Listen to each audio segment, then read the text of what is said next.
lewat begitu saja. Padahal itu deposit akhirat. Satu. Yang kedua, perbendaharaan surga itu apa? Wa kitmanul musibah, menyembunyikan kesulitan. Kadang orang takut menghadapi kesulitan. Tapi makin kita merenung, hidup ini kan sebenarnya urusan. Takut sama urusan, ya jangan hidup. Tandanya orang hidup itu kalau punya urusan. Urusan melupakan problem. Problem sering menimbulkan kesulitan. Kesulitan bukan untuk ditakuti, tapi untuk diatasi dan dicarikan jalan keluarnya. Siapa sih orangnya yang gak pernah sulit-sulit? Makin tinggi status sosialnya, makin gede urusannya. Makin tinggi kualitas imannya, makin berat tingkat kesulitannya. Cuma memang yang namanya enak itu seperti pelangi. Biang lala itu nggak pernah di atas kepala kita, di atas kepala orang melulu. Lo sih enak lo, kata kita. Dia juga bilang, yang enak kan lo. Pelangi itu nggak pernah di atas kepala kita. Kata tukang beca, aduh enak ya naik Mercy. Kata tukang beca, apa yang di dalam mobil Mercy? Aduh enak bener tukang beca, di jok ngeringkuk ngorok pulas bener. Saya kamar pakai AC, sejuk, tempat tidur sutra, empuk, alga, spring bed, kulak kulik nggak bisa pulas kalau belum minum Valium, belum tidur. Enak bener tukang beca, di jok ngorok nggak tahu wetan kulon. Si tukang beca bilang yang di Mercy enak, yang di Mercy bilang tukang beca enak. Inilah enak. Nggak pernah di atas kepala kita, di atas kepala orang lain melulu enak itu. Nah, saudara-saudara, yang merupakan perbendaharaan surga itu orang yang bisa menyembunyikan kesulitan, baik pribadi ataupun rumah tangga. Nih terutama rumah tangga yang jadi soalnya. Kadang-kadang kita ini kalau senang, sebaliknya kalau senang kita diam, kalem aja, cuek. Banyak banget duit kita bawaan, diam aja udah. Malah ketemu orang takut. Tapi begitu susah, sekampung tahu. Padahal Nabi mengajarkan perbendaharaan surga itu menyembunyikan musibah, menyembunyikan kesulitan. Kalau enak, cerita sama orang-orang. Kalau nggak enak, rasain sendiri, tekan sendiri, atasin sendiri. Kita kan sebaliknya. Tenang kita diam, asal lagi susah, paling tidak kita nyari teman buat cerita kesusahan. Siapa orangnya yang nggak pernah susah? Cuma soalnya bagaimana kita mengatasi kesusahan itu sendiri. Begitu juga misalnya kalau orang sudah berumah tangga, itu orang tuanya harus menjadi tempat dia cerita yang enak-enak saja. Yang nggak enak rasain berdua, selesaikan berdua, atasin berdua. Jangan dibalik. Asal senang diam, giliran susah aja. Maknya laporan. Terbalik. Bisa menjaga security informasi. Maka nama bayam keluar diam, malah seluitan. Enak amat lo makan daging ayam. Security informasi. Saudara-saudara kaum muslimin rahimakumullah. Ujian yang terberat itu yang pernah diberikan kepada para nabi, para rasul, para aulia, para ulama. Makin tinggi keimanan, makin berat bentuk kesulitan. Ayo saya kemukakan satu contoh saja. Ada seorang nabi yang kaya, nabi kaya, namanya Nabi Ayub. Iblis kalau orang begini kan keki, ibadahnya rajin, kaya. Nih yang kayak begini susah digodain. Kalau ibadahnya rajin, miskin, kali bisa disogok. Sini imannya mantap, ibadahnya rajin, kaya, nabi lagi. Oh, tapi namanya iblis nggak kurang akal. Laporan, Tuhan, kenapa les? Ya ini bahasa saya, bahasa Qurannya sih nggak gitu. Itu hambamu yang namanya Ayub, dia rajin ibadah cuma karena dikasih kaya aja. Coba kasih miskin dia, berhenti dia sembahyang. Ah kamu bisa aja. Saya tahu Ayub itu hambaku yang ikhlas. Saya buktiin Tuhan, silahkan. Dibuktiin lah, iblis turun ke alam ini. Yang mula-mula dia lakukan, dia rusak sawah ladang Nabi Ayub. Dia binasakan binatang ternak Nabi Ayub. Sehingga dalam waktu singkat, jatuhlah Nabi Ayub dari orang paling kaya, jadi orang paling miskin. Beliau masih ibadah di mihrab dalam masjid. Datang iblis. Saudara Ayub, ya, lagi ngapain? Ibadah. Nyembah Allah, nyembah Allah. Oh, percuma. Kenapa? Tuhan yang ente sembah nih, dia udah bikin miskin ente. Sawah ladang ente hancur lebur, binatang ternak binasa. Sekarang ente jadi orang paling miskin. Ngapain nyembah Tuhan kayak begitu? Tekor. Udah berhenti dah ibadah, berhenti ibadah. Ini iblis sama Tuhan laporannya lain, yang dikerjakan kepada Nabi Ayub juga lain. Benar begitu iblis, kata Nabi Ayub. Iya, sawah ladang saya habis, buras. Binatang ternak saya binasa, binasa. Saya miskin, bangpak. Apa jawab Nabi Ayub? Bukan innalillahi, ya, ini hebat. Alhamdulillahillazi a'tani wa akhza minni. Segala puji bagi Allah yang telah memberikan harta kepada saya dan sekarang mengambilnya lagi. Alhamdulillah. Allah yang ngasih, Allah yang ambil. Itu mah urusan Allah. Iblis cuman ibadah jalan terus, sujud lagi Nabi Ayub. Iblis seleher gondok banget. Dasar Nabi nggak mempan dia apa-apain. Miskin malah alhamdulillah. Allah yang ngasih, Allah yang ambil. Jadi kalau kita tidak komit, kita tidak terikat kepada kaya, miskin, senang, susah, apa yang bisa bikin kita susah? Jadikan kekayaan, kemiskinan, jadikan senang, susah sebagai anak buah yang bisa kita atur. Jangan kekayaan ngatur kita, jangan kemiskinan ngatur kita. Kita yang harus mengatur mereka.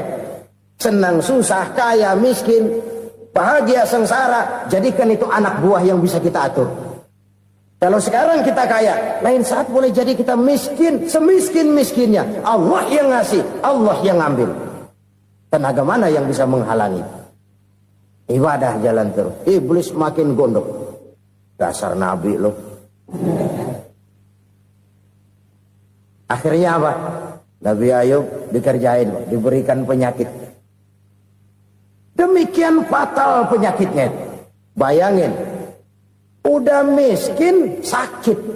Masya Allah. Miskin, sakit. Sakitnya nggak lama, kira-kira 16 tahun. Istrinya 3, 2 mental minta ceraiin. Ngerawatin laki bengek begini. Senang belum tentu, susah udah pasti nih. Cerai aja, cerai dah. Cerai. Tinggal satu Siti Rahmah yang setia menemani beliau. Sesetia-setianya hati perempuan.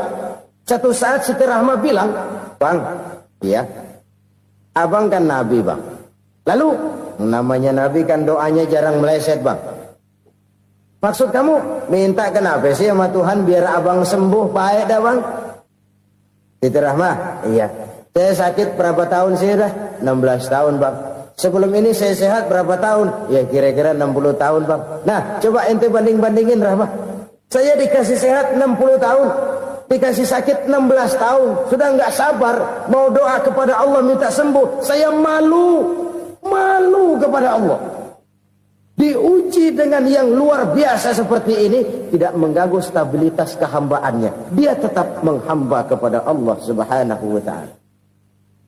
Saudara-saudara kaum muslimin rahimakumullah. Kunci menghadapi kesulitan itu apa? Allah jelaskan dalam satu ayat, wa basyiris sabirin alladzina iza asabathum musibah qalu inna lillahi wa inna ilaihi raji'un. Gembirakan orang-orang yang sabar. Siapa mereka itu? Yang apabila mendapat musibah mereka kembali kepada keyakinan dasar. Segalanya dari Allah dan segalanya akan kembali kepada Allah. Ini konsepsi dasar dari sikap muslim dalam menghadapi berbagai kesulitan. Segalanya dari Allah, segalanya akan kembali kepada Allah. Kalau ini sudah kondisi dasarnya, maka kita akan lapang menghadapi kenyataan bagaimanapun pahitnya. Apakah itu namanya miskin? Apakah itu namanya sakit? Bahkan maut sekalipun, segalanya dari Allah, segalanya akan kembali kepada Allah. Ini sikap hidup, bukan sekedar ucapan. Kita kadang-kadang menjadikannya sebagai ucapan. Mulutnya sehingga berhenti, innalillahi wa inna ilaihi rajiun, tapi nangisnya terus gerung-gerungan. Bukan itu, ini kesadaran moral. Kalau segalanya dari Allah, segalanya kembali kepada Allah, kan sebenarnya cuma nunggu giliran. Hari ini saya nyembayangin dia, entah hari apa saya disembayangin orang. Hari ini saya antar dia ke kubur, entah hari apa orang nganterin saya ke kubur. Hari ini saya tahlilkan dia, entah nanti kapan orang tahlilkan saya. Segalanya dari Allah, segalanya akan kembali juga kepada Allah. Oleh sebab itu saudara-saudara, kesulitan bukan untuk ditakuti. Kesulitan justru untuk diatasi, dicarikan jalan keluarnya. Dan tidak ada orang yang tidak pernah mendapat kesulitan. Tidak ada. Semakin tinggi status sosial, semakin tinggi kualitas keimanan, semakin besar juga tingkat kesulitan. Hanya saja bagaimana cara kita mengatasinya. Dan Al-Quran menyatakan, inna ma'al usri yusra. Di balik kesulitan itu pasti ada kemudahan. Roda itu berputar. Karena itu Rasulullah sallallahu alaihi wasallam mengingatkan kepada kita, ta'arraf ilallahi firraha ya'rifka fisyiddah. Ingatlah kepada Allah di waktu kamu senang, supaya Allah ingat kepada kamu di waktu kamu susah. Kalau waktu senang kita ingat kepada Allah, kita susah, Allah tidak akan meninggalkan kita. Tapi kalau waktu senang kita jauh dari Allah, sujud tidak sempat, dengan masjid jauh, ketika senang kita lupakan Allah. Nanti begitu kita susah, Allah lupakan kita. Dan itu menyakitkan. Oleh karena itu orang-orang tua kita dulu bilang, kalau lagi sehat ingat-ingat lu bakal sakit nanti. Kalau lagi kaya ingat-ingat satu saat kita bakal jatuh miskin. Bahkan kalau lagi muda ingat-ingat kita bakal tua. Dan yang terpenting kalau lagi hidup ingat-ingat kita bakal mati. Saudara-saudara kaum muslimin rahimakumullah. Jadi yang kedua yang merupakan perbendaharaan surga, menyembunyikan musibah. Saudara-saudara kaum muslimin rahimakumullah. Hal ketiga yang merupakan perbendaharaan surga adalah wasilaturrahmi. Orang yang suka bersilaturahmi. Sebagaimana yang kita maklum bahwa manusia adalah makhluk yang disebut zon politika. Makhluk sosial yang tidak mungkin hidup sendiri-sendiri. Betapa dan siapapun kita memerlukan orang lain. Bodoh betul manusia kalau tinggal di tengah masyarakat tapi tidak mau bermasyarakat. Merasa hebat sendiri, pintar sendiri, gagah sendiri, kaya sendiri. Mungkin kalau mati juga ngubur sendiri. Jangankan kita di sini, di sorga saja Nabi Adam waktu sendirian bengong melulu, mondar mandir. Allah tegur dam sepi dam. Ya ini kalau bahasa saya. Iya Tuhan sepi ini nggak ada coret-corekan pisan ini. Diciptakan Siti Hawa baru anteng Nabi Adam. Itu di surga. Cobalah. Umpamanya saudara tinggal di Jakarta nih. Kayak bener. Apaan aja di Jakarta punya saudara dah. Jembatan Semanggi ambil. Monas, Buntel bawa pulang. Hotel-hotel ambil semua. Cuman tinggal di Jakarta sendirian, apa enaknya? Betapa dan siapapun kita perlu orang lain. Tidak ada seorang pun yang bisa memenuhi kebutuhan hidupnya secara sendiri-sendiri. Nah, Islam telah menyelamatkan manusia dari ras diskriminasi. Mengikat manusia dengan persaudaraan yang berlandaskan kepada akidah. Karena itu dianjurkan bersilaturahmi. Bahkan Nabi menyatakan, man arada ayyubsata lahu fi rizqihi wa yunsa'a fi atharihi falyasil rahimah. Siapa yang kepengen diluaskan rezekinya dan dipanjangkan usianya, banyaklah ia bersilaturahmi. Siapa yang kepengen dimudahkan rezekinya, hendaknya ia banyak bersilaturahmi. Kalau banyak teman, kesulitan kan paling tidak ada tempat cerita. Udah susah, sendirian, kita pikirin diri, nggak ada tempat tukar pikiran. Cepet banget sama bengek. Dilawan sendiri. Nah, secara makro kita bisa berkata, tidak mungkin ada kemenangan kalau tidak ada kekuatan. Tidak ada kekuatan kalau tidak ada kesatuan dan persatuan. Tidak mungkin ada kesatuan dan persatuan tanpa semangat silaturahmi. Kalau umat Islam mau menang, dia harus kuat. Kalau umat Islam mau kuat, dia harus bersatu. Kalau umat Islam mau bersatu, dia harus membudayakan silaturahmi ini. Bahkan sampai-sampai kata Nabi, kalau bisa cari nilai tambah. Apa? Silman koto'ak. Bersilaturahmilah kau kepada orang yang marah denganmu. Masya Allah, indahnya ajaran agama kita. Orang yang marah pun kepada kita, kata Nabi, kalau bisa bersilaturahmilah kepadanya, kepada orang yang marah itu. Di situ nilai tambah. Cuman jujur nih hadis, ngucapinnya gampang, ngamalinnya yang berat banget. Orang marah sama kita, kita disuruh silaturahmi. Ada apa malu? Lu marah, ada gue marahan lagi. Gue pikirin. Saudara-saudara kaum muslimin rahimakumullah. Tapi ini yang diajarkan, bahkan ini yang dicontohkan oleh baginda Rasul. Bagaimana begitu mudah, misalnya satu saat Abu Jahal ini ngatur strategi bagaimana bikin Muhammad celaka. Dia gali lubang di depan tempat tidurnya. Dia tutupin daun korma. Terus dia panggil seseorang, ke sini. Kasih tahu Muhammad, pamannya sakit keras, minta ditengokin. Berangkat orang ini ke sana. Muhammad, labbaik. Pamanmu sakit keras, dia minta ditengokin. Baik, saya akan datang menjenguk beliau. Berangkatlah Nabi ke rumah Abu Jahal tanpa prasangka apapun. Abu Jahal udah pasang stil, selimut 3 rangkap setengah dipakai. Persis kayak orang meriang. Tapi sembari ngintip dari balik selimut. Begitu Muhammad buka pintu, nah, masuk perangkap nih. Muhammad jalan menuju tempat pembaringan. Makin lama makin dekat, makin lama makin dekat. Makin dekat ke lubang yang dipasang oleh Abu Jahal itu. Dalam hati Abu Jahal, terus dah jatuh, mampus dah lo ini. Mampus lo hari ini nih. Apa yang terjadi? Malaikat Jibril datang. Muhammad, pamanmu cuma pura-pura sakit. Di depan tempat tidurnya ada lubang perangkap supaya kamu jatuh ke situ. Sudah, kamu pulang. Balik kanan Nabi. Sudah hampir jatuh ke lubang, balik kanan, pulang. Bayangin kecewanya Abu Jahal. Muhammad dikit lagi. Enggak paman, saya pulang aja. Emosi bangun dari tempat tidur, enggak sadar kalau lagi pura-pura sakit.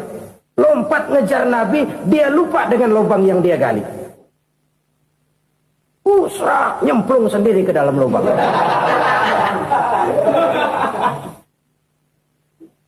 Nabi terus berlalu. Ini terjadi keanehan. Jatuh ke lubang yang dia gali itu sebenarnya nggak terlalu dalam ya, antara 3-4 meteran lah. Tolong, saya jatuh ke lubang ini. Datanglah pelayan-pelayannya itu. Angkat saya dari sini. Oh, yang ngulurin tambang. Satu gulung, belum juga nyampe itu tambang. Kurang, beli lagi ke warung. Sambung, ulur lagi, nggak juga bisa sampai. Wah, ini kerjaan Muhammad ini. Tolong, siapa salah seorang kamu ke rumah Muhammad? Kasih tahu, encangnya kecebur. Minta ditolongin. Sampaikan kepada Rasul. Kenapa? Pamanmu jatuh ke lubang, Muhammad minta tolong diangkatin. Tambang udah nyambung-nyambung, nggak nyampe juga. Ya, nanti saya datang, saya tolong. Coba. Nyata-nyata orang berniat jahat mau mencelakakan dia. Datang dia menolong. Ini yang disebut air tuba dibalas air susu ya ini. Bukan sebaliknya. Air tuba dibalas air susu. Paman, kecebur ya? Iya Muhammad, tolong ini. Pegang tangan saya. Nabi ulurkan tangannya. Nyampe. Dipegang oleh Abu Jahal. Diangkat ke atas. Sampai atas, apa kata Abu Jahal? Sihirmu memang hebat Muhammad. Udah ditolongin dikata sihir. Ya enak kita kemplang kan itu orang begitu. Urusan apa? Tapi inilah akhlak. Kalau bisa kamu bersilaturahmilah dengan orang yang marah kepadamu sekalipun. Orang marah kita tetap baik. So, kalau kita berbuat baik sama orang yang memang baik, rasanya sih biasa-biasa aja. Orang baik kita baik lagi, ya draw aja, belum ada nilai tambah di situ. Baru ada nilai tambah kalau kita bisa berbuat baik kepada orang yang nyakitin kita. Itu namanya kita setingkat di atas dia. Dia sakitin kita, kita berbuat baik sama dia. Dia pelit sama kita, kita baik sama dia. Dia marahin kita, kita deketin dia. Di situ kita punya nilai tambah. Jadi siapa yang ingin diluaskan rezekinya, kata Nabi, dan dipanjangkan umurnya, hendaklah ia banyak-banyak bersilaturahmi. Sederhana sebenarnya silaturahmi, tapi silaturahmi membangkitkan semangat kesatuan dan persatuan. Kesatuan dan persatuan melahirkan kekuatan. Dalam matematika 1 ditambah 1 pasti 2. Tapi di tengah masyarakat, 1 orang takut ditambah 1 orang takut, hasilnya jadi 2 orang setengah berani. Kenapa setengah berani? Karena udah berdua. Tadi pan takut sendirian. Kalau dia kumpul turu-turu takutlah jadi berani. Kita yang lemah, kita yang tidak berdaya, kita yang miskin, kalau mau kompak bersatu, apa yang nggak bisa kita kerjain? Apalagi tinggal di kota besar, pilihan cuma 2. Bertahan atau minggir. Bertahan atau minggir. Untuk bisa bertahan harus mampu bersaing. Untuk mampu bersaing harus punya keahlian. Keahlian harus ditunjang dengan pendidikan, ditambah oleh kekompakan sebagai umat. Udah miskin mencar mulu, orang injak kita. Orang nggak pandang urusan apa malu. Oleh karena itu, silaturahmi pada hakikatnya merupakan roh dari ukhuwah yang diajarkan oleh agama kita. Bagaimana Islam menyelamatkan masyarakat manusia dari ras diskriminasi, mengikat manusia, dan tidak ada persaudaraan yang lebih indah selain persaudaraan yang diikat dengan nilai-nilai akidah. Sepanjang orang di jalan Allah, itulah saudara kita. Keluar dia dari jalan Allah, selesailah persaudaraan sampai di situ. Karena itu, kalau ingin menyimpan sesuatu di surga, banyaklah bersilaturahmi. Datang ke rumah ini, datang ke rumah itu, dan lain sebagainya. Itu simpanan kita di akhirat nanti. Ini yang ketiga. Saudara-saudara, yang keempat, perbendaharaan surga itu apa? Wa qawlu la hawla wa la quwwata illa billah. Ucapan la hawla wa la quwwata illa billah. Ibadah kan ada yang berat, modalnya besar. Bangun masjid berat, modalnya besar.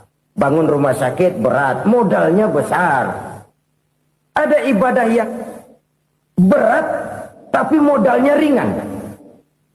Misalnya puasa. Puasa itu berat, mengendalikan nafsu.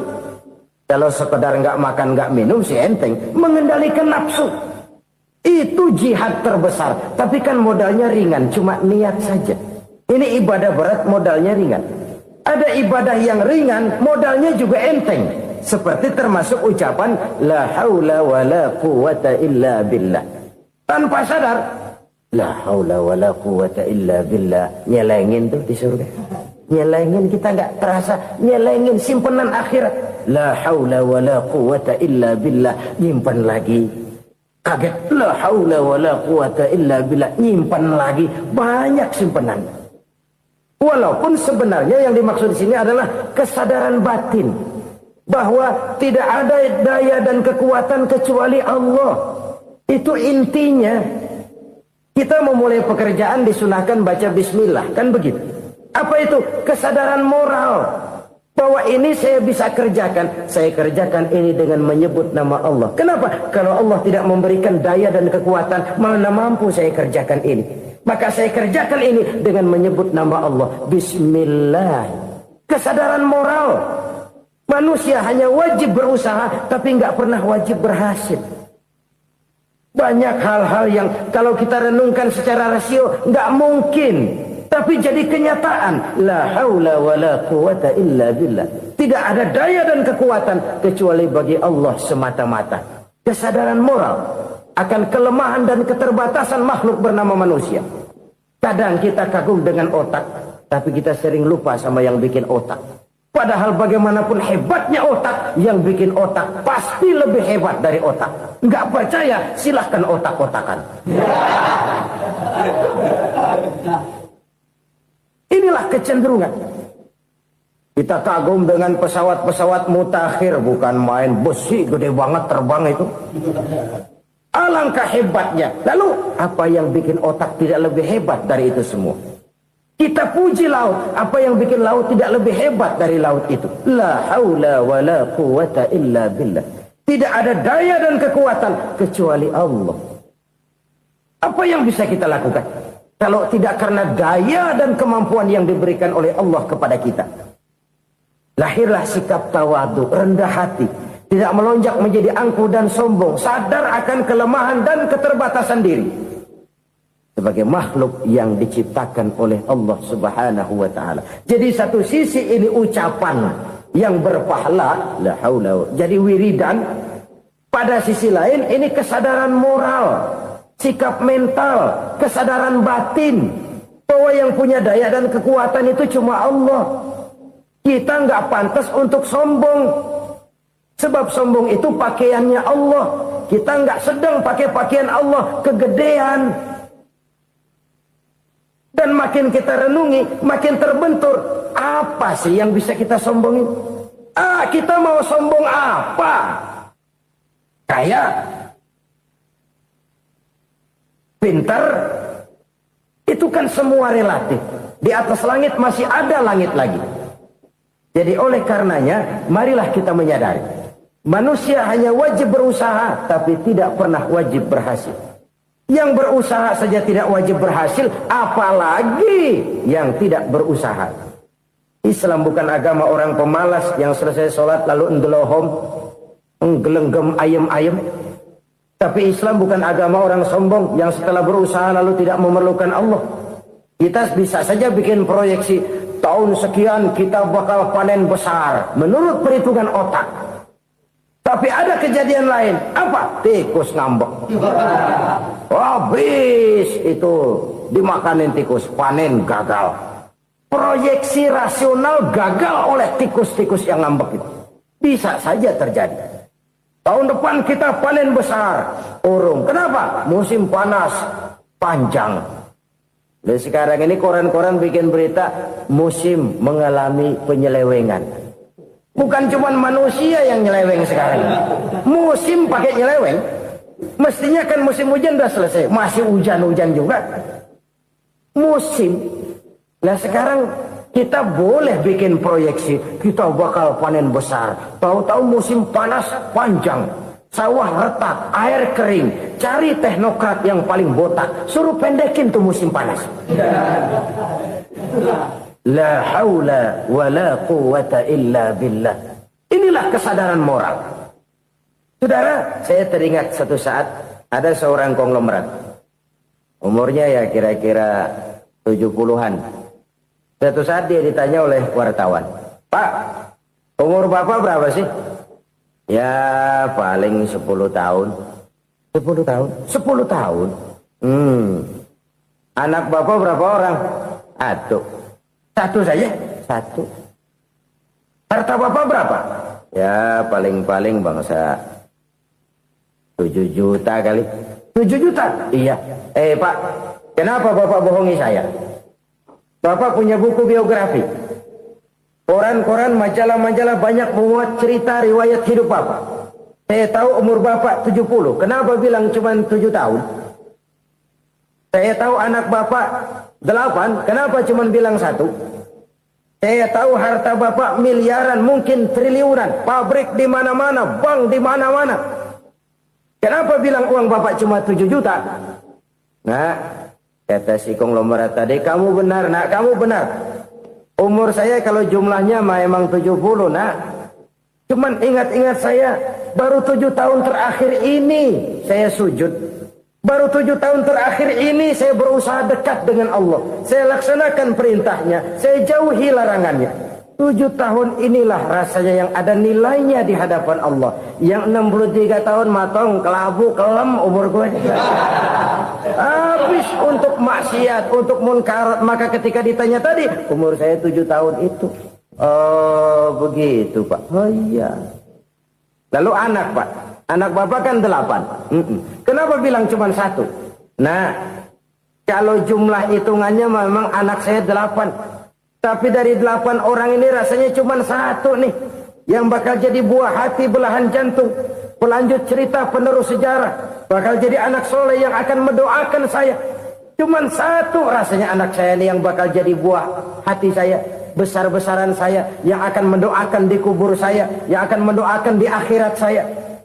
Yang 7 orang mana? Masya Allah, yang 1 tenggeng, yang 1 nyekek botol mulu, yang 1 nggak karu-karuan. Makanya saya bilang 1 anak saya yang akan bisa mendoakan saya. Oh begitu Pak. Iya. Nah harta Pak, harta Bapak kan triliunan. Pabrik Bapak di mana-mana. Uang Bapak hampir di tiap bank-bank besar. Kenapa bilang cuma 7 juta? Betul kau nak. Harta saya kalau jumlahnya memang miliaran, triliunan mungkin. Tapi yang saya ingat baru 7 juta tuh yang saya belanjakan di jalan Allah. Saya nyumbang masjid, saya santuni yatim piatu, saya bantu pembangunan pesantren, saya bantu pembangunan rumah sakit Islam.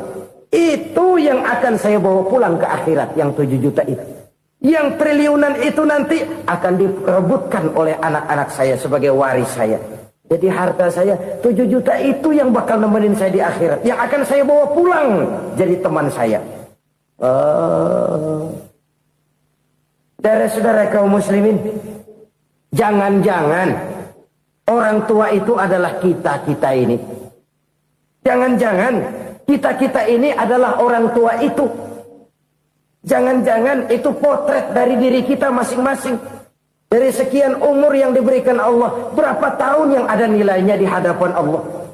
Dari sekian anak-anak yang merupakan amanah, berapa yang akan mendoakan kita sebagai orang tuanya menjadi anak soleh. Dari sekian banyak harta yang diberikan Allah, berapa yang akan kita bawa pulang menghadapnya nanti, yang kita belanjakan di jalan Allah. Ini sebuah potret kehidupan. Karena itu kita kembali kepada la haula wa la quwata illa billah. Kita wajib berusaha, kita wajib berikhtiar. Selebihnya, segala daya dan kekuatan hanya milik Allah saja semata-mata. Satu kesadaran batin dari setiap pribadi muslim. Setelah ia berusaha dan berikhtiar, ia menyerahkannya kepada Allah Subhanahu wa ta'ala. Jadi satu sisi ini merupakan wiridan ucapan yang mengandung pahala. Pada sisi lain ini merupakan sikap batin dari seorang muslim di dalam ia menghadapi realitas kehidupan ini. Saudara-saudara kaum muslimin rahimakumullah. Kalau ini kita jadikan satu basis kehidupan, maka ini akan menyelamatkan manusia dari kemungkinan tergelincir menjadi orang yang lupa diri dan lupa darat. Sebab itu Imamul Ghazali berpesan, jadidis safinah fa innal bahra amiq wa khuziz zad fa inna safara ba'id wa khaffifil hamla fa innal hamla sadid. Perbarui selalu kapalmu karena lautan sangat dalam. Bawa bekal yang banyak karena perjalanan ini sangat jauh. Ringankan beban karena kebanyakan beban akan menyakitkan. Alangkah indah kalimat ini, alangkah dalam makna yang terkandung di sana. Perbarui selalu kapalmu karena lautan sangat dalam. Apa artinya ini? Jaga mentalmu baik-baik.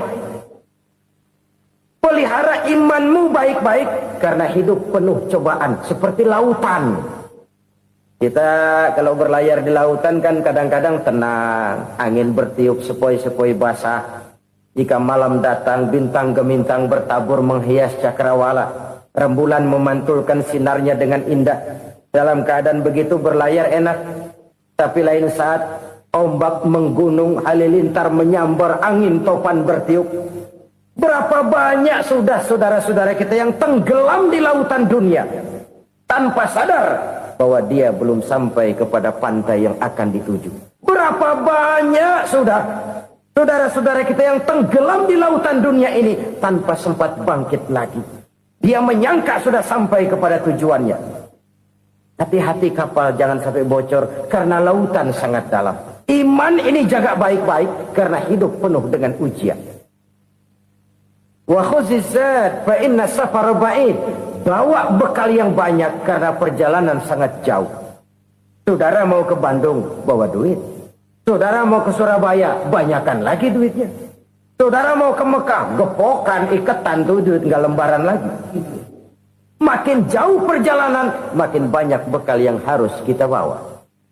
Kalau saudara dari Jakarta mau ke Surabaya, kagak bawa duit berangkat juga, itu sih bukan berani namanya, nekat. Sampai Surabaya belum tentu, sengsara di jalan udah pasti. Kenapa? Nggak bawa bekal berangkat. Sama juga kita nih, misalnya belum sempat sembahyang, mati. Waduh, berani banget orang. Belum punya bekal, mati. Sengsara di jalan.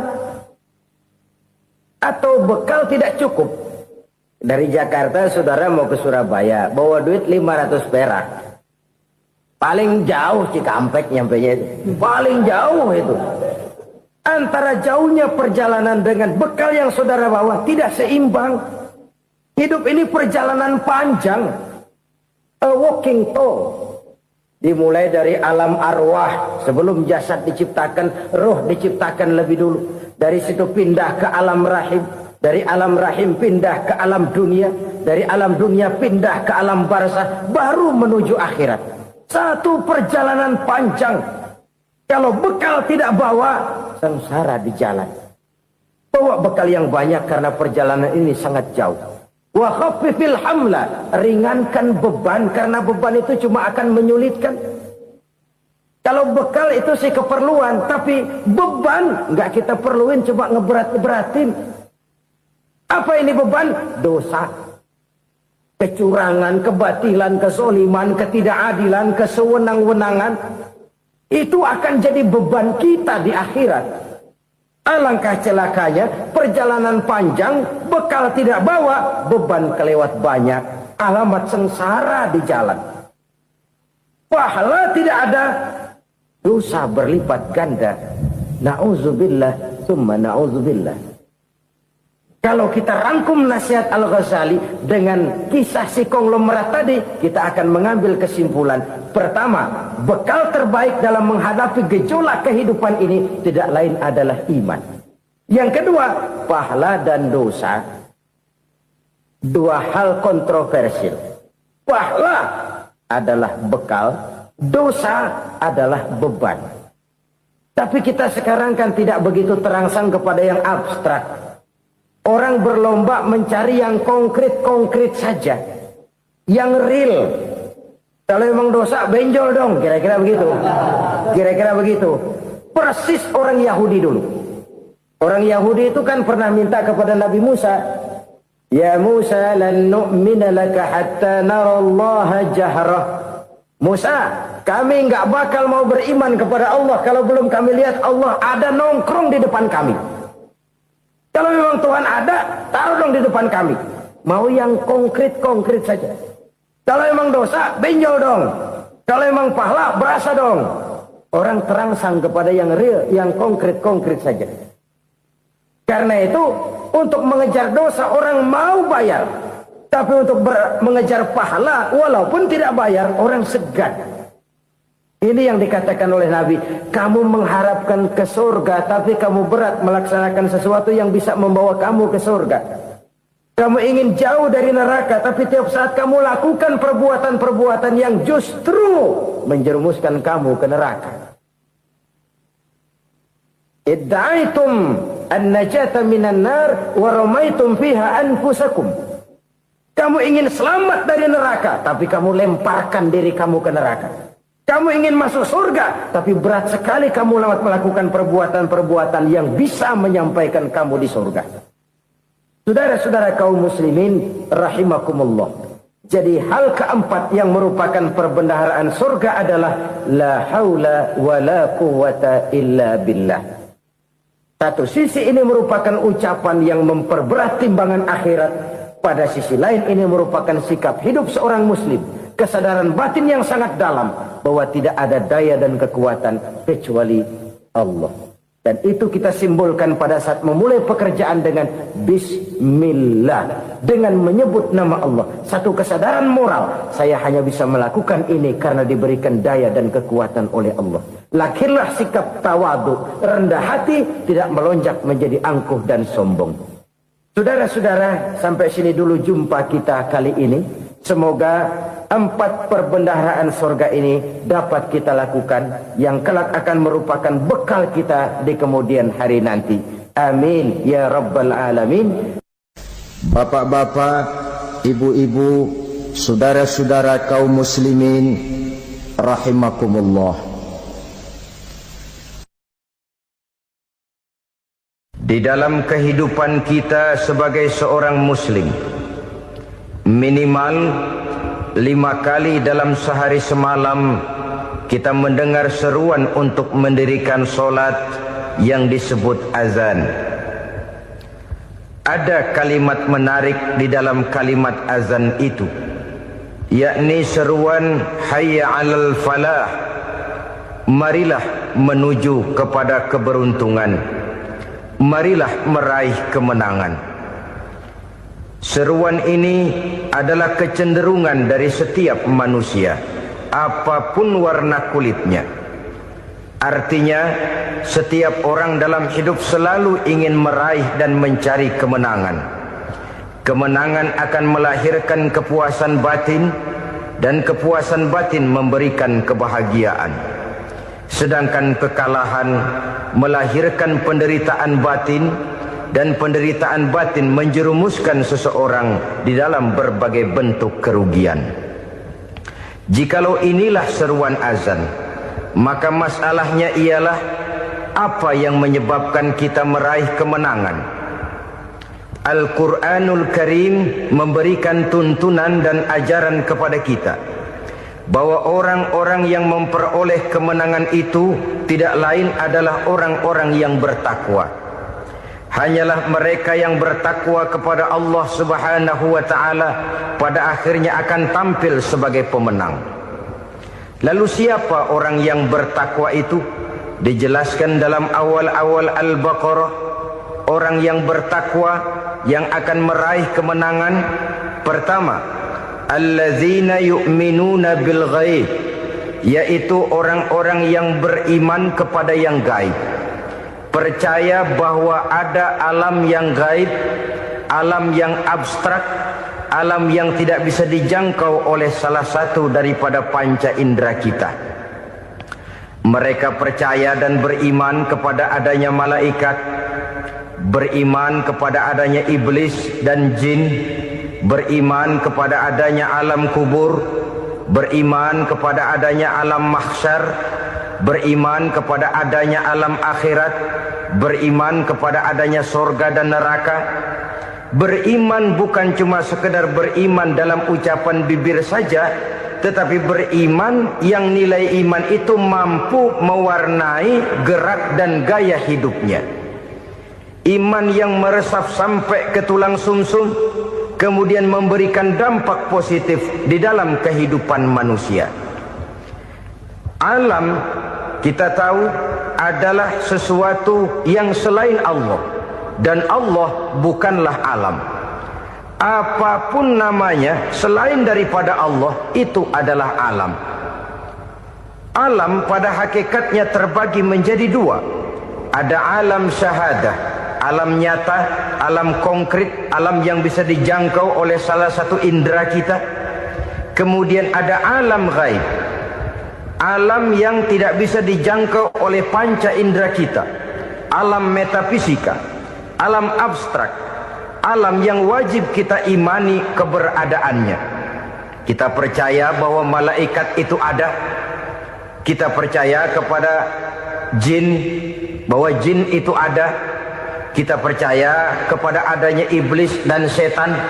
Bukan percaya kepada iblis dan setannya, percaya bahwa iblis dan setan itu ada.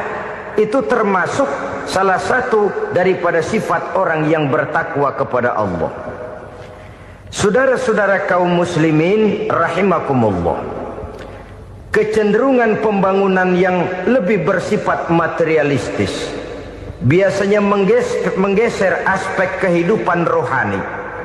Orang berpikir empiri, dan dalam pola pikir yang demikian maka alam gaib tidak lagi mendapat perhatian. Aspek kehidupan yang bersifat rohaniah malah mulai ditinggalkan.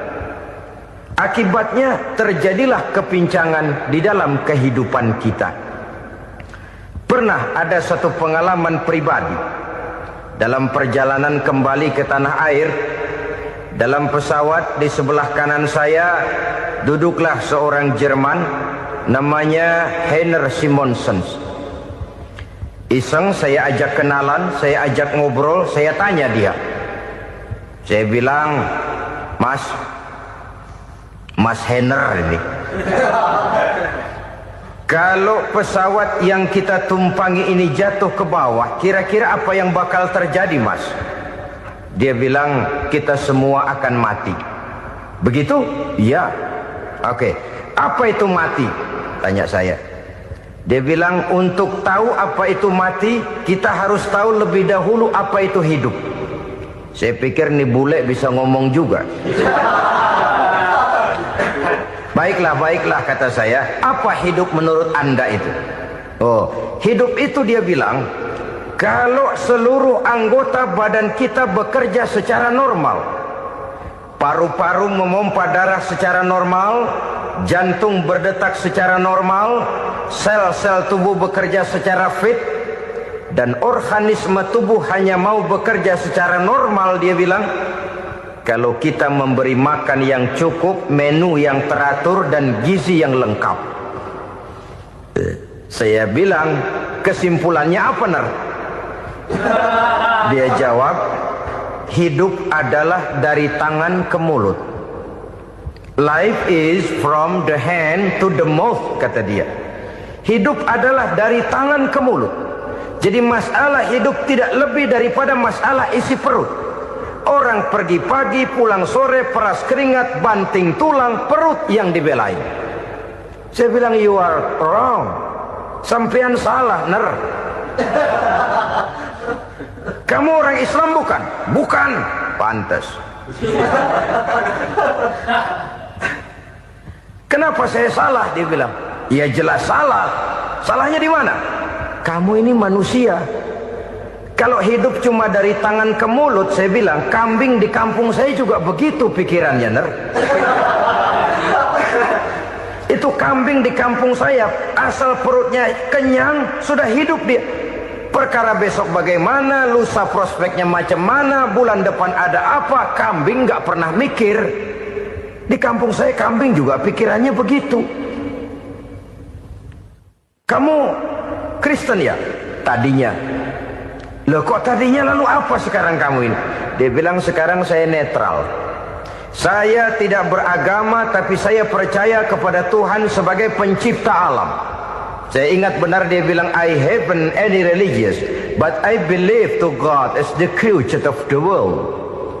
Kenapa bisa netral begitu, Ner? Habis saya bingung katanya. Islam bilang Islam baik, Kristen bilang Kristen baik, Hindu Buddha bilang Hindu Buddha baik, semua agama baik. Saya netral sekalian, nggak beragama. Yang penting saya percaya kepada Tuhan. Saya bilang, Ner, kamu ini kayak orang mau beli celana, lalu bingung. Yang satu bilang Levi's bagus, yang satu bilang Blue Jean hebat, yang satu bilang Wool England hebat. Celana ini hebat, celana itu bagus, celana ini hebat. Semua celana bagus, kamu bingung. Akhirnya netral, tidak pakai celana. Itu juga salah. Saya pikir-pikir, kemudian saya melihat bahwa dua pola berpikir Heiner ini nampaknya sudah mulai menggejala di lingkungan masyarakat bangsa kita. Disadari atau tidak, secara jujur kita harus berkata, dua pola pemikiran Heiner ini mulai berkembang di tengah masyarakat bangsa kita. Pertama, pola pikir materialisme. Hidup adalah dari tangan ke mulut. Masalah hidup tidak lebih masalah isi perut. Itu yang perlu dibela, dan disitulah arti kehidupan. Pergi pagi pulang sore, peras keringat banting tulang untuk mempertahankan perut. Kalau sudah kemari cara orang berpikir, maka buat apa percaya kepada yang gaib? Untuk apa sholat? Untuk apa puasa? Untuk apa zakat? Untuk apa menghadiri majelis taklim? Tanpa kepercayaan kepada yang gaib, hidup berjalan menurut alur empiris dan materialis. Kalau sudah ke sana cara orang berpikir, biasanya orang lalu cenderung menghalalkan segala cara. Hanyalah orang yang percaya bahwa akhirat ada. Hanyalah orang yang percaya bahwa alam kubur itu ada. Hanyalah orang yang percaya bahwa malaikat itu ada, hidupnya akan lebih terarah dan terkendali. Karena kepercayaan kepada yang gaib, yang merupakan fase daripada kehidupan setelah hidup yang sekarang ini, mewarnai gerak pribadi seseorang di dalam dia melakukan kegiatan hidupnya. Pola berpikir materialisme, disadari atau tidak, mulai menggejala di lingkungan masyarakat bangsa kita. Hidup tidak lebih dari urusan tangan ke mulut, mulut ke tangan, tangan ke mulut. Asal perut sudah kenyang, hiduplah sudah. Perkara bagaimana prospek hari yang akan datang, bagaimana akhirat, tidak jadi persoalan. Ini yang oleh Nabi diperingatkan, ad-dunya sijnul mu'min wa jannatul kafir. Dunia adalah penjara bagi orang beriman dan surga bagi orang kafir. Dulu di zaman Belanda hadis ini pernah disalah tafsirkan, disalah artikan, digunakan sebagai senjata untuk mengkebiri dan membuat impoten umat Islam. Sudahlah umat Islam gak usah macam-macam, kata Belanda. Dunia ini kan penjara buat orang Islam, surga buat orang kafir. Di penjara jangan bertingkah.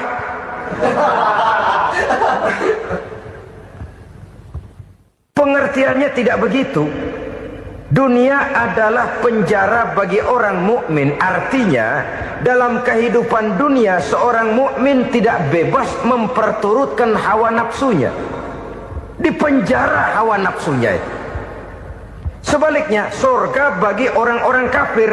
Buat orang kafir surgalah dunia ini. Mereka bebas memperturutkan hawa nafsunya. Dilarang tidak terlarang, dicegah pun tidak tercegah. Mereka hidup menurut alur bisikan nafsu mereka sendiri. Kemudian bila ajal datang, maut merenggut nyawa, selesailah surganya sampai di situ. Maka bagi orang-orang yang tidak percaya kepada adanya akhirat, kepada adanya alam gaib, surganya sebatas umurnya. Sekali lagi, surganya sebatas umurnya. Bila umur selesai, ajal pun datang merenggut nyawa, selesailah sudah surganya sampai di situ. Alangkah pendeknya perjalanan orang-orang yang tidak percaya kepada alam gaib ini. Bagi kita mukmin, jikalau kita mampu memenjarakan hawa nafsu, kita bisa bahagia di dunia ini. Dan Islam memang tidak menyuruh kita sengsara di dunia. Raih dunia, kejar dunia, gapai dunia sebagai alat untuk mencapai kebahagiaan di akhirat nanti. Hidup adalah satu perjalanan panjang yang terbentang sejak kita terlahir dari alam rahim sampai kepada alam akhirat nanti. Andai kata kita gagal meraih kebahagiaan di dunia, toh kita masih punya akhirat. Tapi jangan jadi dalil yang melemahkan semangat. Biarin dah kita di dunia kebelangsak, yang penting akhirat. Akhirnya dunia benar-benar kebelangsak. Bagaimana dunia ini bisa kita raih? Dan bagaimana meraih dunia untuk menunjang kepentingan akhirat nanti? Yang kedua, dari pikiran Heiner yang saya lihat menggejala di lingkungan masyarakat bangsa kita, timbulnya manusia-manusia netral. Seolah-olah Tuhan yes, agama no. Sama Tuhan percaya, agama ogah. Tuhan ngangguk, giliran agama godeng. Padahal hampir dalam setiap ayat dalam Quran, kata-kata amanu biasanya bergandeng dengan wa amilus sholihat. Iman dan amal soleh. Ini sebagai isyarat Tuhan dan agama jangan pernah dipisah-pisah. Apabila kita bertuhan, maka kita harus beragama. Apabila kita beragama, maka agama itu harus bersumberkan dari Tuhan yang kita imani itu. Tidak mungkin kita pisah, Tuhan yes, agama no. sama Tuhan percaya tapi agama bikin sendiri. Sembayangnya cukup bengong 2 jam madep ngulon.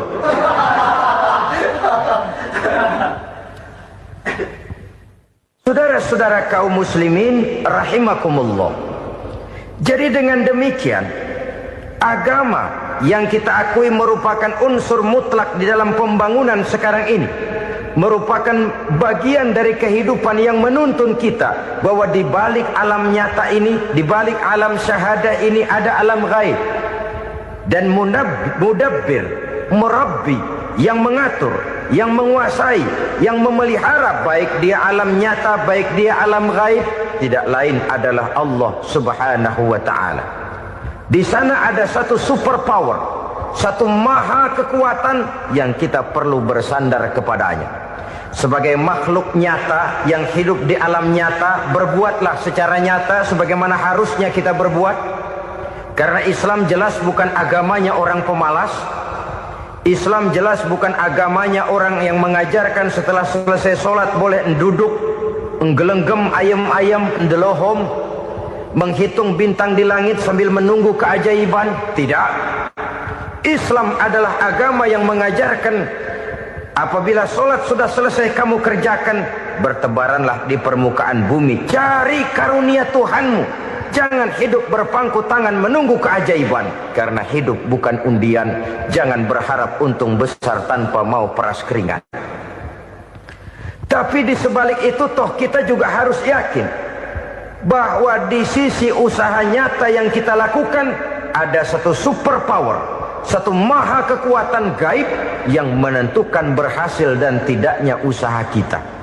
Kepercayaan kepada hal semacam inilah yang mendorong kita untuk mempunyai sandaran vertikal, agar jikalau usaha ini berhasil, kita tidak lupa diri dan lupa daratan.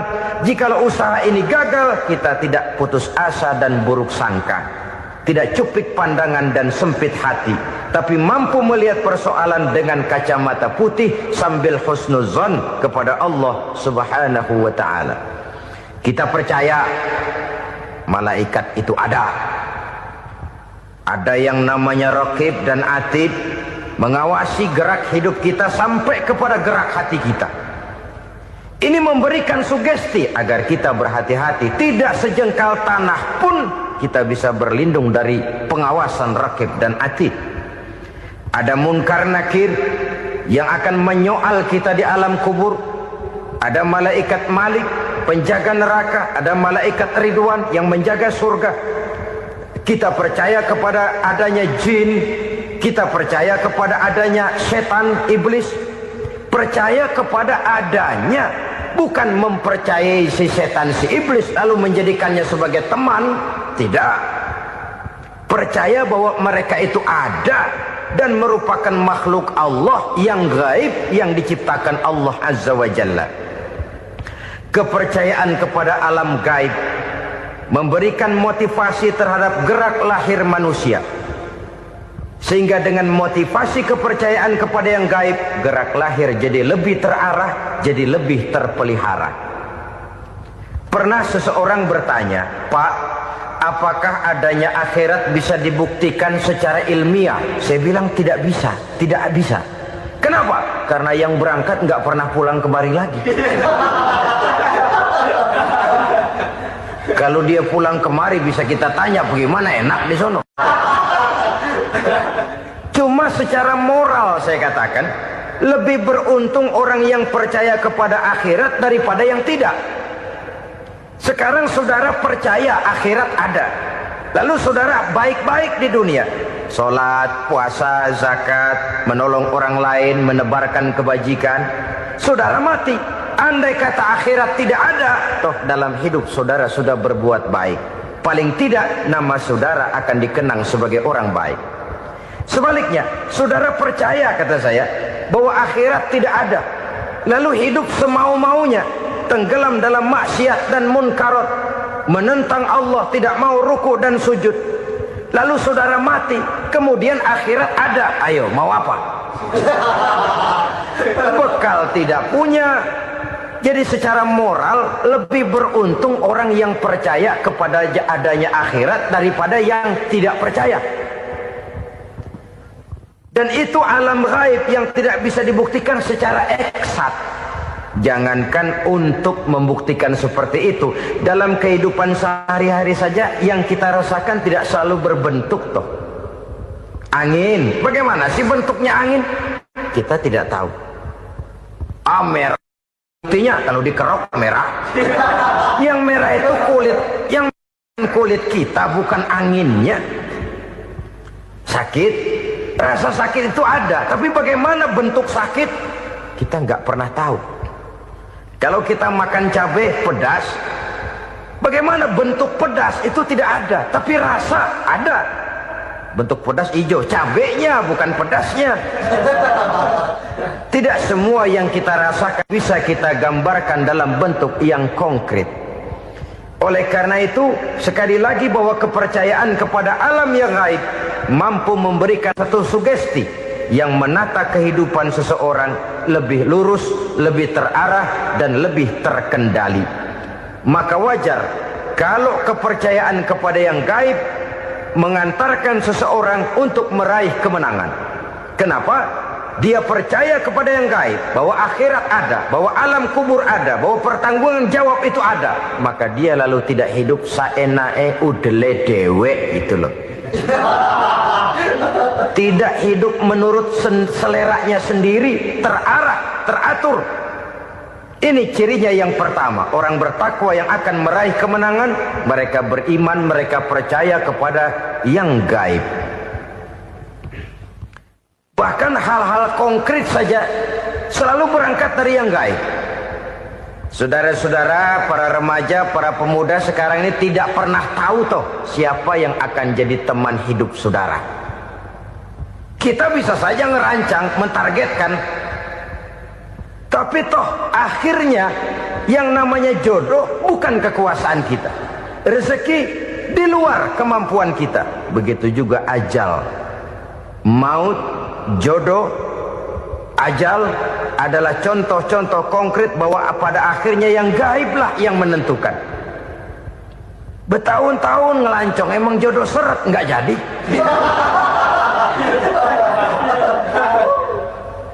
Begitu kenal baru setengah malam nginep ditangkap hansip. Hal-hal semacam itu kadang-kadang kita berpikir suuzon, gilet, perempuannya cakep banget, lakinya rebek amat. Memang begitulah jodohnya. Memang begitulah jodohnya. Saudara hadirin ma'asyiral muslimin yang saya hormati, jadi hal-hal yang konkret saja kita yakini sepenuhnya ditentukan oleh satu superpower yang gaib itu tadi. Dari sanalah segala ketentuan itu berangkat, dan kesanalah segalanya akan kembali. Maka kepercayaan kepada yang gaib meluruskan gerak hidup seseorang, dan itu akan mengantarkan dia kepada meraih kemenangan. Satu. Yang kedua, wa yuqimuna shalah. Orang bertakwa yang akan meraih kemenangan itu adalah orang-orang yang mendirikan sholat. Kenapa sholat mengantarkan orang untuk meraih kemenangan? Yang jelas, inna sholata tanha anil fahsya'i wal munkar. Sholat mampu mencegah manusia dari perbuatan keji dan munkar. Banyak filsafat hidup yang terkandung di dalam sholat ini.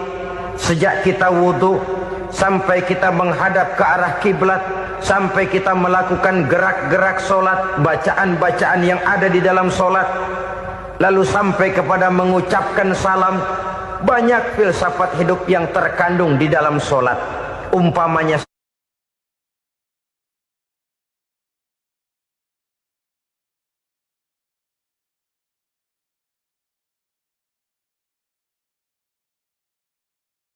tujuh macam perkara yang merusak akidah dan keimanan, merusak amal perbuatan yang sudah kita kerjakan, merusak sendi-sendi kehidupan sosial, pendek kata merusak segala hal di dalam kehidupan kita. Jauhilah olehmu tujuh macam perkara yang merusak. Yang pertama, asyirku billah, menyekutukan Allah Subhanahu wa ta'ala. Agama dimulai dari keyakinan, maka kehancuran agama selalu dimulai dari kehancuran keyakinan, iman atau akidah yang dimiliki oleh seseorang. Dan untuk menghancurkan nilai-nilai iman yang kita miliki ini, orang rasanya tidak akan menghantam kita dengan peluru kendali. Orang tidak akan mengirimkan nuklir ke sini. Orang tidak juga akan mengirimkan satuan militernya ke sini. Untuk menghancurkan nilai-nilai iman, dibanjiri kita dengan paham-paham yang merusak dan mendangkalkan akidah. Baik ia bernama materialisme, baik ia bernama sekularisme, baik ia bernama banjirnya maksiat dan munkarat, baik ia bernama banjirnya peradaban dan kebudayaan yang menghancurkan moral daripada anak-anak kita, sedikit demi sedikit melenturkan dan melunturkan nilai-nilai keimanan kita, untuk kemudian pada waktunya nilai iman itu akan bertukar dan berganti menjadi nilai syirik kepada Allah Subhanahu wa ta'ala. Atau pada sisi lain, menjadikan yang selain Allah sebagai tujuan akhir daripada kehidupan kita. Sedangkan kita sama-sama maklum bahwa di dalam pandangan agama Islam, dosa yang tidak berampun, dosa yang terbesar, termasuk dalam kategori bapak moyangnya dosa, tidak lain adalah syirik, yakni menyekutukan Allah Subhanahu wa ta'ala. Pola penghancuran iman ini memang berstrategi. Ditawarkan kita kepada paham materialisme, paham kebendaan, di mana otak menempati urutan sebagai ranking pertama, Tuhan jatuh pada urutan kedua. Lalu menyusul kepada paham sekularisme, Allah dipisahkan dari seluruh kegiatan hidup ini, untuk pada gilirannya menjadikan yang selain Allah sebagai tujuan akhir daripada seluruh kegiatan hidup kita. Oleh karenanya, kewajiban menjaga nilai-nilai iman ini merupakan kewajiban yang mulia tetapi berat, tidak hanya untuk kita, tetapi juga bagaimana mewariskannya kepada anak-anak kita, generasi yang akan datang. Orang-orang tua bijaksana yang diceritakan di dalam Al-Quran, kalau sudah berpikir tentang anak-anaknya, pertanyaan yang paling mereka risaukan ialah, ma ta'buduna min ba'di. Anakku, kalau pada satu saat aku, ayahmu sudah tidak ada lagi di dunia ini, meninggalkan kamu semua, ma ta'buduna min ba'di, apa yang akan kamu sembah nak? Jikalau sekarang ayahmu masih mau ke masjid, masih mau melakukan rukuk dan sujud, masih beribadah menyembah Allah Subhanahu wa ta'ala, kalau orang tuamu sudah tidak ada, ma ta'buduna min ba'di, masihkah engkau mau datang ke masjid? Masihkah engkau mau rukuk dan sujud? Masihkah engkau mau menyembah Allah Subhanahu wa ta'ala? Pertanyaan ini yang dipikirkan oleh Nabi Yakub kepada putra-putranya. Pertanyaan ini yang diteruskan oleh Nabi Ibrahim kepada anak-anaknya. Pertanyaan ini yang diwariskan oleh generasi ulama salafus saleh kepada para generasi berikutnya. Bagaimana kita generasi sekarang? Kita orang-orang tua sekarang bukan berfikir ma ta'buduna min ba'di, malah yang kita fikirkan ma ta'kuluna min ba'di. Kalau bapak tidak ada nanti kamu makan apa nak? Perkara kamu nyembah apa, urusan nomor 18. Yang penting kamu nanti hidup bisa makan nak. Maka kita sibuk mewariskan harta kepada anak-anak kita. Kita sibuk mewariskan kebun dan tanah kepada anak-anak kita. Kita sibuk mewariskan pabrik kepada anak-anak kita, sementara kita lupa mewariskan intan yang paling mahal, mewariskan mutiara yang paling berharga, yaitu nilai iman kepada Allah Subhanahu wa ta'ala. Alangkah baiknya apabila warisan harta, warisan tanah dan kebun, warisan rumah dan pabrik, didasari lebih dahulu dengan mewariskan nilai iman kepada Allah Subhanahu wa ta'ala. Sebagai orang-orang tua, kita boleh bersedih kalau anak kita tidak mengerti komputer. Kita boleh bersedih kalau anak kita tidak mengerti matematika. Kita boleh bersedih kalau anak kita tidak mengerti bahasa Inggris.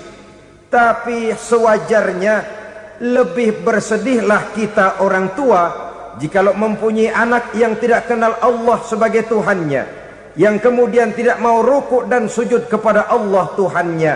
Itulah kemalangan yang paling malang bila kita meninggalkan generasi yang tidak bertauhid kepada Allah Subhanahu wa ta'ala. Betapapun anak kita tidak ngerti komputer, saudara, paling-paling kerugiannya cuma kerugian dunia. Masuk dia ke alam barzakh, munkar nakir tidak akan sempat tanya kau belajar komputer apa tidak. Kumpul dia di padang mahsyar, malaikat juga tidak akan tanya matematikamu nilainya berapa. Yang ditanya kau kenal Allah, kau rukuk dan sujud kepadanya, kau pernah datang ke masjid. Oleh karena itu sekali lagi, menjaga nilai iman tidak hanya untuk kita, tetapi juga mewariskannya kepada anak-anak kita, generasi yang akan datang. Sungguh kemalangan yang paling besar apabila kita meninggalkan anak-anak kita. Mereka kita tinggalkan lemah ekonominya, itu tidak baik. Mereka kita tinggalkan lemah otaknya, itu pun akan membuat mereka tertinggal oleh yang lain. Tapi yang paling celaka, jikalau kita tinggalkan mereka dalam kondisi lemah imannya, rapuh akidahnya, tidak baik dan tidak betul keyakinan hidupnya. Oleh karena itu Nabi berpesan, jauhilah 7 perkara yang merusak. Yang pertama, syirik kepada Allah Subhanahu wa ta'ala. Menyekutukan Allah baik dalam ucapan, dalam keyakinan ataupun dalam perbuatan. Ini perkara pertama yang termasuk 7 perusak besar di dalam kehidupan. Kalau sudah jatuh kita ke lembah syirik, bagaimanapun banyak kebaikan yang kita kerjakan, berjiwa sosial, bertangan pemurah, gemar menolong orang lain, kalau memang dasarnya syirik, maka seluruh kebaikan kita akan hancur, tidak akan ada nilainya dalam pandangan Allah Subhanahu wa ta'ala. Dalam pandangan manusia, mungkin kita dicatat sebagai orang sosial, gemar menolong orang lain, tidak berpangku tangan melihat orang yang mendapat kesulitan. Tapi oleh karena dasarnya syirik, dasarnya tidak mentauhidkan Allah, maka seluruh nilai kebaikan yang kita kerjakan tidak akan ada nilainya dalam pandangan Allah Subhanahu wa ta'ala. Maka jagalah iman kita, jangan sampai dihinggapi penyakit syirik yang bagaimana kecilnya sekalipun. Sekali lagi, baik syirik dalam bentuk ucapan, syirik dalam bentuk keyakinan, sampai kepada syirik dalam bentuk perbuatan, kita berhindar kepada sifat-sifat yang sedemikian itu. Karena apa? Dalam satu ayat Quran Allah Subhanahu wa ta'ala menjelaskan, innallaha la yaghfiru ayyushraka bih wa yaghfiru ma duna dzalika liman yasha. Allah tidak akan memberi ampun kepada orang-orang yang menyekutukannya, tapi Allah masih mau memberikan ampun kepada dosa-dosa yang selain itu bagi orang-orang yang dikehendakinya. Dosa selain syirik, apabila kita bertaubat, Allah masih mau mengampuni. Tapi kalau sudah jatuh ke tempat syirik, itu sudah dosa yang tidak berampun. Taubatnya tidak lain melepas syirik, kembali kepada tauhid, berkeyakinan bahwa hanya ada Allah Subhanahu wa ta'ala, Tuhan satu-satunya, yang lam yalid walam yulad walam yakul lahu kufuwan ahad. Tidak beranak, tidak pula diperanakkan, dan tidak satupun yang dapat menyerupai Tuhan Allah Subhanahu wa ta'ala. Saudara-saudara kaum muslimin rahimakumullah, bahwa kita di zaman sekarang memang tidak menyembah berhala, ya. Bahwa kita tidak berterang-terangan mengatakan Tuhan lebih dari satu, memang. Bahwa kita tidak berkeyakinan Tuhan itu punya anak atau diperanakkan, tentu.